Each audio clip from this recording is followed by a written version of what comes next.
Notre série que nous allons intituler Apocalypse, les livres qu'il nous faut.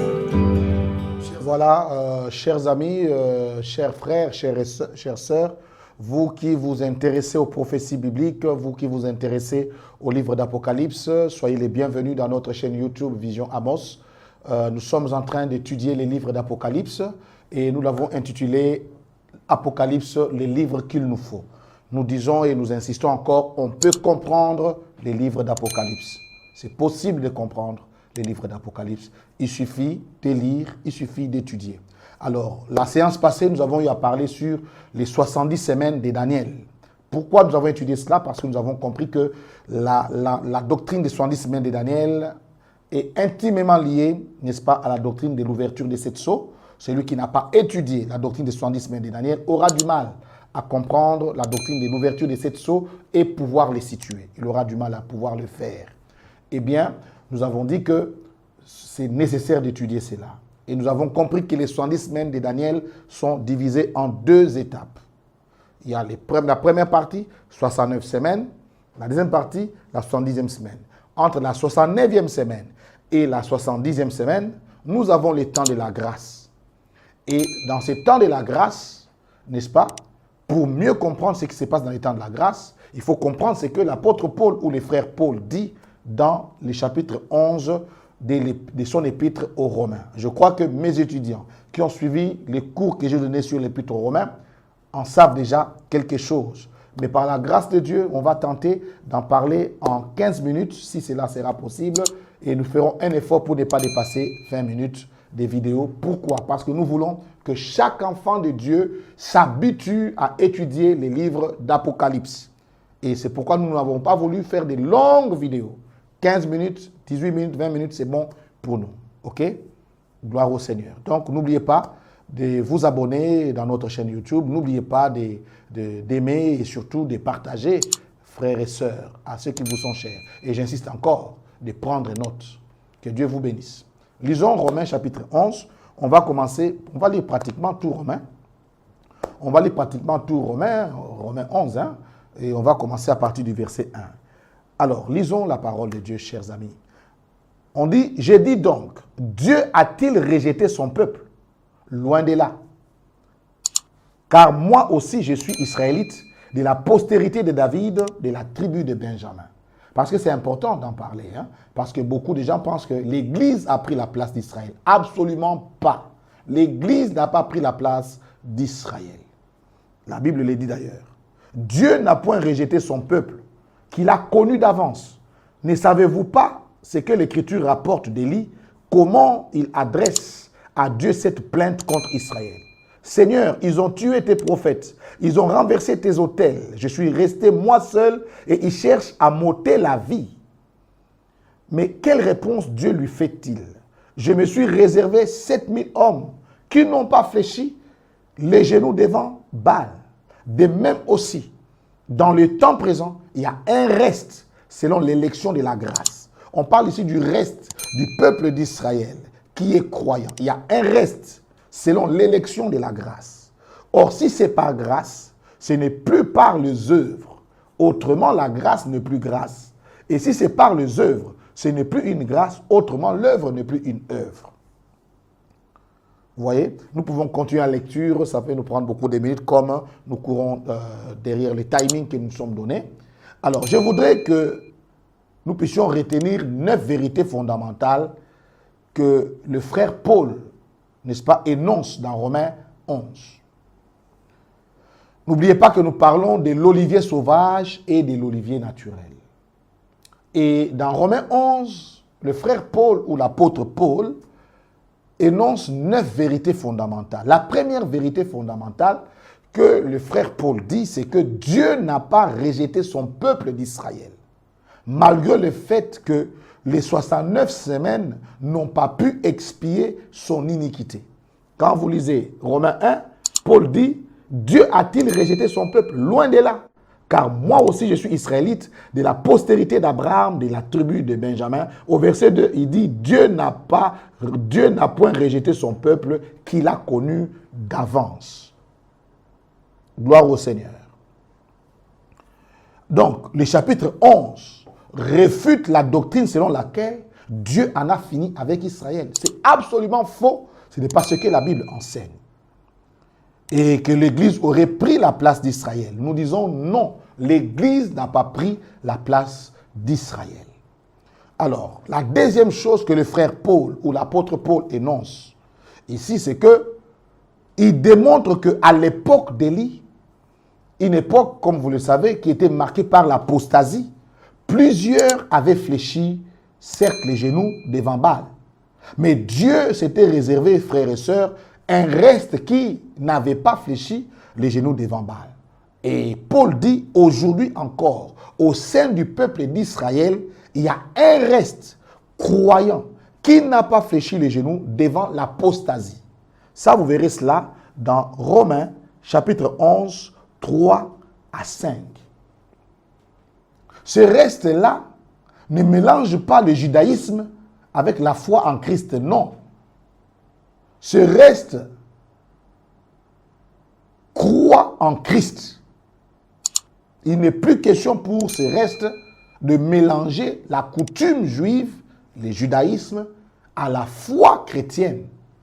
Ce reste-là, qui n'a pas fléchi les genoux devant Baal, qui n'a pas fléchi les genoux devant l'apostasie, fonctionne pratiquement comme les apôtres fonctionnaient à l'époque de Jésus. Il y avait d'un côté le judaïsme, mais les apôtres, Pierre et autres, n'étaient plus dans ces choses-là du judaïsme. Ils avaient embrassé les vins nouveaux, n'est-ce pas, de l'évangile de Christ. La troisième chose, Paul dit, c'est à cause de son endurcissement, à cause de l'endurcissement d'Israël, que Dieu a envoyé à Israël un esprit d'assoupissement, en sorte que, bien qu'ayant des yeux, ils ne voient pas, et qu'ayant des oreilles pour entendre, ils n'entendent pas. C'est à cause de son endurcissement de cœur. Israël a rejeté le Sauveur, a rejeté le Messie. Et à cause de cet endurcissement-là, la Bible dit que Dieu a envoyé à Israël un esprit d'assoupissement. La Bible dit, selon qu'il est écrit, Dieu leur a donné un esprit d'assoupissement, des yeux pour ne point voir et des oreilles pour ne point entendre jusqu'à ce jour. Donc, frères et sœurs, vous qui avez l'habitude d'aller en Israël pensant que c'est une expérience chrétienne, c'est une expérience touristique et rien que touristique, ok? Et que vous risquez même d'abandonner votre foi en y allant si vous n'avez pas compris l'enseignement des apôtres et des prophètes de Christ. Gloire au Seigneur. Donc, ils se sont endurcis. Et Dieu leur a envoyé un esprit d'assoupissement. Alors, le quatrième vérité que Paul énonce, c'est que la chute des enfants d'Israël, du peuple d'Israël, a rendu accessible le salut pour le non-juif. Et Dieu l'a fait ainsi pour exciter la jalousie de son peuple. Nous pouvons lire Romains 11 à partir du verset 10 et le verset 11. Romains 11, les versets 11 et les versets 12. Paul dit, j'ai dit donc, est-ce pour tomber qu'ils ont bronché? Loin de là. Mais par leur chute, le salut est devenu accessible aux non-juifs, aux païens, afin qu'ils fussent excités à la jalousie. Au verset 12, Paul dit, « Or, si leur chute a été la richesse du monde et leur amoindrissement, la richesse des païens, c'est-à-dire des non-juifs, combien plus en sera-t-il quand ils se convertiront tous? Parce que Dieu a prévu qu'un jour, le peuple d'Israël puisse se convertir. Aujourd'hui, le peuple d'Israël est plus païen que le non-juif. Mais Dieu a prévu, selon les prophéties des prophètes de l'Ancien Testament, qu'ils se convertiront un jour et qu'ils reviendront vers celui qu'ils avaient, n'est-ce pas, percé et qu'ils pleureront sur leurs fautes. Le prophète Zacharie en parle, ce n'est qu'une anticipation. Donc, ces versets en lui-même, frères et sœurs, prouvent qu'on n'a pas besoin de nous laisser impressionner par le judaïsme au point d'introduire dans l'évangile les éléments du judaïsme. Non. On n'a pas besoin de cela. Et la cinquième vérité que Paul énonce c'est que Paul parle de la repentance nationale et de la reprise du plan de Dieu pour Israël. Je disais que Paul parle de la repentance nationale et de la reprise, frères et sœurs, du plan de Dieu pour Israël. J'ai lu tout à l'heure le verset 12. On dit, « Or, si leur chute a été la richesse du monde et leur amoindrissement, la richesse des païens, combien plus en sera-t-il quand ils se convertiront ?» Parce que Dieu a prévu que son peuple, frères et sœurs, va se convertir. Le verset 15. Il dit, « Car si leur rejet a été la réconciliation du monde, que sera leur réintégration, sinon une vie d'entre les morts? » Donc, vous voyez qu'on parle encore de la réintégration, de la conversion, la réintégration. Nous pouvons lire également les versets 23, les versets 24 et les versets 26. La Bible dit, « Eux de même, s'ils ne persistent pas dans l'incrédulité, ils seront hantés. » S'ils ne persistaient pas, les enfants d'Israël, s'ils ne persistaient pas dans l'incrédulité, ils seront hantés, c'est-à-dire greffés. Car Dieu est puissant pour les hanter, c'est-à-dire pour les greffer de nouveau.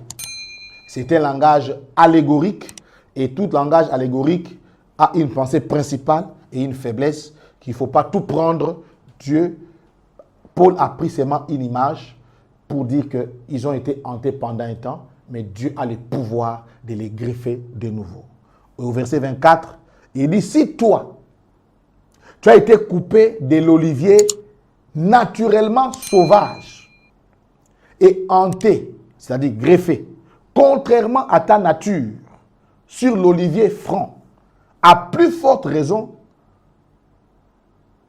eux seront-ils hantés selon leur nature sur leur propre olivier. » Parce que le salut vient des Juifs. Donc, on va lire également le verset 26, Romains 11, et il dit, « Et ainsi, tout Israël sera sauvé, selon qu'il est écrit, le libérateur viendra de Sion, et il détournera de Jacob les impiétés. » Donc, frères et sœurs, tous au regard de ces textes, la Bible prévoit la repentance nationale et de la reprise du plan de Dieu pour son peuple Israël. Israël n'est pas rejeté pour toujours par Dieu. D'ailleurs, le prophète Zacharie confirme ceci dans Zacharie 12, 10, quand il dit, « Alors je répandrai sur la maison de David et sur les habitants de Jérusalem un esprit de grâce et de supplication. Ils tourneront les regards vers moi, celui qu'ils ont percé. Ils pleureront sur lui comme on pleure sur un premier-né. » Vous voyez, aujourd'hui, Israël a rejeté la personne de Jésus, considérant qu'il n'est pas le Christ. Mais en ce temps-là, ils pleureront sur leurs péchés. Ils tourneront les regards vers Christ. C'est lui qu'ils ont percé. C'est ce que la Bible dit. Alors si Israël va revenir à Christ, pourquoi les chrétiens aujourd'hui veulent rentrer dans le judaïsme? Ou plutôt veulent aller dans le judaïsme sous couvert de faux voyages vers Israël, alors qu'en réalité, on voudrait judaïser. Aller en Israël, rien que pour le tourisme, mais non pas pour judaïser. Nous avons embrassé le vin nouveau et évitons les vieilles outres. La sixième vérité que Paul énonce dans Romains 11, les prémices qui sont saintes, c'est qui? C'est le reste de croyants d'Israël. Quand vous lisez Romains 11, 16, il dit, « Or, si les prémices sont saintes, la masse l'est aussi. Et si la racine est sainte, les branches le sont aussi. » Et nous disons que les prémices qui sont saintes, c'est les restes croyants d'Israël. Parce que quand vous allez au pays de la Bible, il y a aujourd'hui des Juifs, des enfants d'Israël qui croient, mes amis, en Jésus comme étant le Messie. Ces restes-là, frères et sœurs, qui existent jusqu'à aujourd'hui, est la preuve que Dieu sauvera le peuple d'Israël un jour.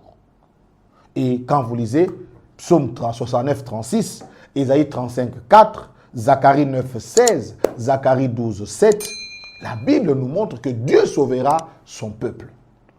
et la 7e vérité que l'apôtre Paul énonce dans Romains 11. Chers amis, chers frères, vous qui aimez les études bibliques, la 7e vérité que le frère Paul énonce, c'est que Paul parle des non-juifs comme de l'olivier sauvage. L'olivier sauvage qui a été greffé à la place d'Israël endurci pour participer à la racine et à la graisse de l'olivier. Le verset 17 dit, mais si quelques-unes des branches ont été retranchées, et si toi qui étais un olivier sauvage, tu as été hanté à leur place et rendu participant de la racine et de la graisse de l'olivier. Je préfère qu'on lise Romains 11, 17 dans la version Darby. Romains 11, 17 dans la version Darby. Darby dit, or si quelques-unes des branches ont été arrachées, et si toi qui étais un olivier sauvage, as été hanté au milieu d'elles, et tu es devenu coparticipant de la racine et de la graisse de l'olivier. C'est la bonne traduction. Louis II dit, tu as été hanté à leur place.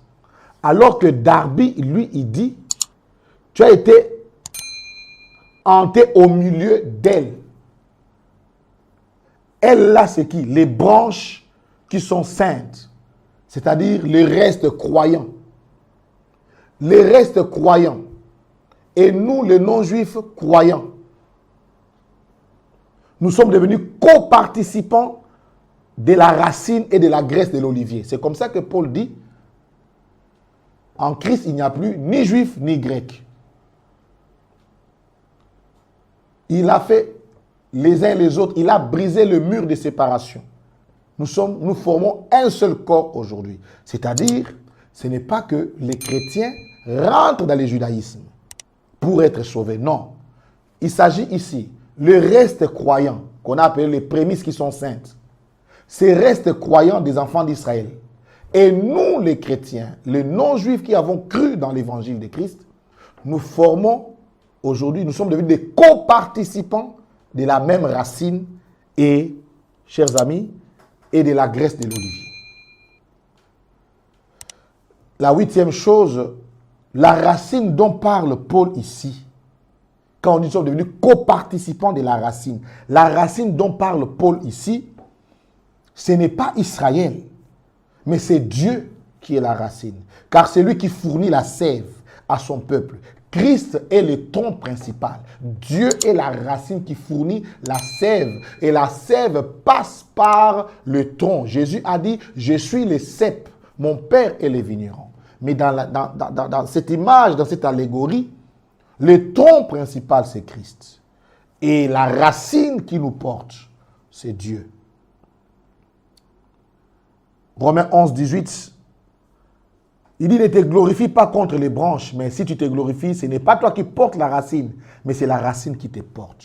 Les branches naturelles, frères et sœurs, c'est l'ensemble du peuple d'Israël.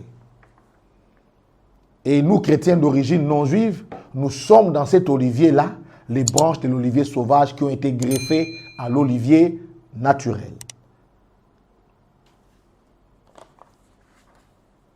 Donc ça, c'est la 8e vérité. Et enfin, la 9e vérité que Paul énonce, c'est que le temps de la grâce a été inauguré, non pas seulement à cause de l'endurcissement d'Israël, mais parce que Dieu voulait accomplir envers les païens, c'est-à-dire les non-juifs, son plan du salut. Donc, le temps de la grâce n'a pas été inauguré simplement parce que Israël a endurci son cœur, mais aussi parce que Dieu voulait accomplir pour les non-juifs que nous sommes, Dieu voulait accomplir aussi pour nous son plan du salut. Vous pouvez lire Romains 11, 25. Le frère Paul dit, « Je ne veux pas, frères,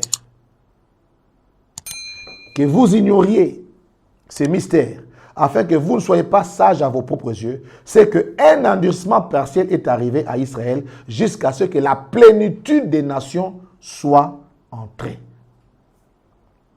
Voilà, chers frères et sœurs, ce que je pouvais dire aujourd'hui en ce qui concerne l'olivier sauvage et l'olivier naturel. On a tiré 9 vérités importantes que Paul énonce par rapport à Romains 11. Merci de vous abonner, surtout de liker et de partager. Aimons les livres d'Apocalypse. C'est vraiment les livres qu'il nous faut. Que Dieu vous bénisse. Bye bye.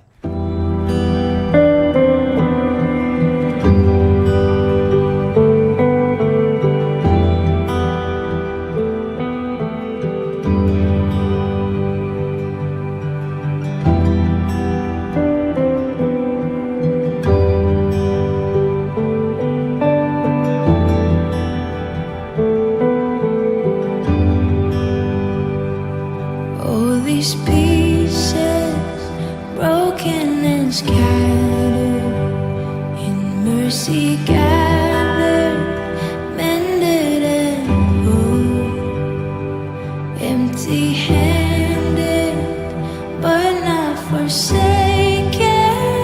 I've been set